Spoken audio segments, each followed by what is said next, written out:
ছোটবেলা থেকে ওর আম্মু এবং আমি মানুষ করেছি, চেষ্টা করেছি ওকে মানুষ করার জন্য। ওর জন্ম হলো চিটাগাং মেডিকেল কলেজে, চিটাগাং মেডিকেল কলেজ। এরপরে অলরেডি আমরা বিভিন্ন চিটাগাং আমি প্রায় 2082 সাল থেকে আমি 2004 পর্যন্ত ছিলাম, ওর ক্লাস 5 পর্যন্ত হয়েছিল। চিটাগাংয়ের অলিগলি সব জায়গায় করছি, আমি বাইকে করছি, করছি। ও পাবলিক স্কুল আসলে যে বোর্ড স্কুলে ছিল, ওর আম্মু ছিল, ও সবসময় পাস করতো। পড়াশোনা অত ই ছিল না, কিন্তু মেধাবী ছিল। স্কুলের দিকে আসলে কার্বন ব্রেন বলে একবার দেখলে ওর পড়াইটা হয়েছে, আমি মনে পড়ে। তারপরে আমরা ওর একটা ই ছিল, যত মার্কেটে তুলে ওখানে খেলনা গাড়ি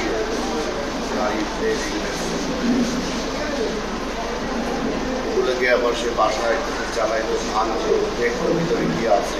এইভাবেই সে ওর মনের ভিতরে যে সুপ্ত বাসনা ছিল বিমান বাহিনীর বিমান পাইলট হওয়া, আমি কিছুটা নিজে নিজেই রিক্রুটিং এজেন্সি টেস্টটা পরীক্ষা দিয়ে আসতো। তারপরে এক সময় লিখিত পরীক্ষা হয়, তারপর আইসিসিতে যখন যায়, আইসিসিতে আপনার জানেন কিনা, আইসিসি যেতে হবে। প্রথম দিন ম্যাক্সিমাম ছেলে বের হয়ে আসে, যারা প্রথম দিন বের হয় না তারা পরে 4 দিন আপনার রাখে পরীক্ষা, বিভিন্ন বিষয়, বিভিন্ন ট্যালেন্ট, মেধা দেখে বিভিন্ন রকমের অন্যরকম একটা। আমার এখনও মনে আছে, আমি যখন ম্যাক্সিমাম থেকে আমার গাড়ি নিয়ে আমি আমগেটে যাচ্ছিলাম ওকে 4th দিন আনার জন্য। আইসিসিতে বিমান বাহিনীতে একজন ট্রেনিং করা পরিচয় আমাদের ছেলের জন্য, আমার ছেলে আইসিসি আমাদের একমাত্র ছেলে আসছে, ছেলের জন্য থাকবে বললাম দেখে ইন্টারমিডিয়েট পাস করছে আমার ছেলে, আমার স্কুলে থাকবে।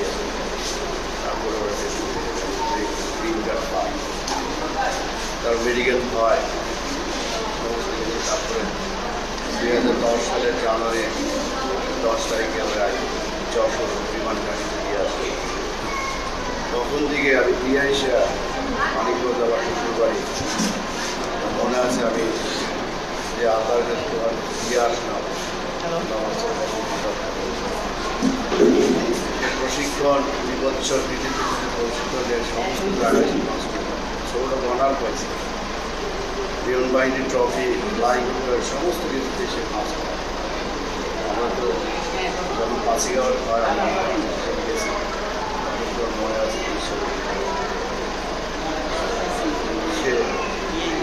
তারপরে বিভিন্ন রকম প্রশিক্ষণটা বিভিন্ন জায়গায় সব জায়গায় সে ইনস্ট্রাক্টর হিসেবে, বগুড়া যখন ফ্লাইং ইনস্ট্রাক্টর, ওখানে সে ফার্স্ট হয়। চায়নাতে যে সবচেয়ে বড়, চায়নাতে যে F7 যুদ্ধ বিমান, সে ভালো। ইন্ডিয়ান নৌবাহিনীতে, ইন্ডিয়ান বিমান বাহিনীতে বিভিন্ন দেশের বাহিনী ট্রেনিংয়ের জন্য যায়, সেখানে আমার ছেলে ফার্স্ট হয়। ইন্ডিয়ান বিমান বাহিনীর প্রধানের কবি।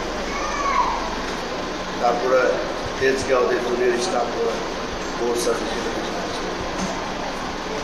এইভাবেই সে যখনই সে ফ্লাই করতো আমার অনেক ভয় থাকতো।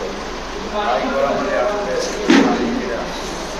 যুদ্ধ বিমান যে কোনো মুহূর্তে যে কোনো সময় আকাশে যেতে পারে।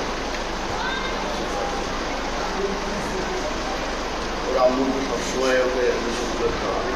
ও হচ্ছে আমার ভালো ভাই, এভাবে 40 বছর বিয়ে করায়, তারপরে 5 বছরে বিয়ে আসছে আমার না, 9 বছরের একটা বাচ্চা ছেলে। কখন জানলেন? আমি ওটা ভাসতেছি, 9 বছরের একটা ছেলে। এই বাচ্চা দুটো রেখে সে চলে। আমার আর কেউ নাই, আমাদের একমাত্র সন্তান। আমি এখনো জব করি একটা প্রাইভেট ফ্যাক্টরিতে, মির্জাপুর ক্যারেট করে যাবো অফিস কম্পোজিট। আমি তখন রুগী দেখতেছিলাম সম্পূর্ণ 10 টাকা। আমার বৌমার টেলিফোন করলো, আব্বু ও তো বিমান করছে, ট্রান্সপোর্ট রিজেক্ট হয়েছে, ওরা হসপিটালে নিয়ে যাচ্ছে। এই কথা বলেই গেছে। আমি আর সাথে সাথে আমার গাড়ি নিয়ে গাড়ি নিয়ে আসলে প্রায় একটা পিসে আমি বাইক প্রায় তখন থেকে দেরি হচ্ছে, আমাকে বারবার হচ্ছে আপনি তারপর চলে আসেন। তখনই আমার মনে হলো যে কারণ কম্বাইন্ড মিলিটারি হচ্ছে ঢাকাতে পাঠাবো, কোনো ইঞ্জুরি হলে কোনো ক্যাজুয়ালিটি হলে সেটা পাড়ায় না, সেগুলো পাড়ায় না আমার ছেলেমেয়েরা নেই। তারপরেও আমি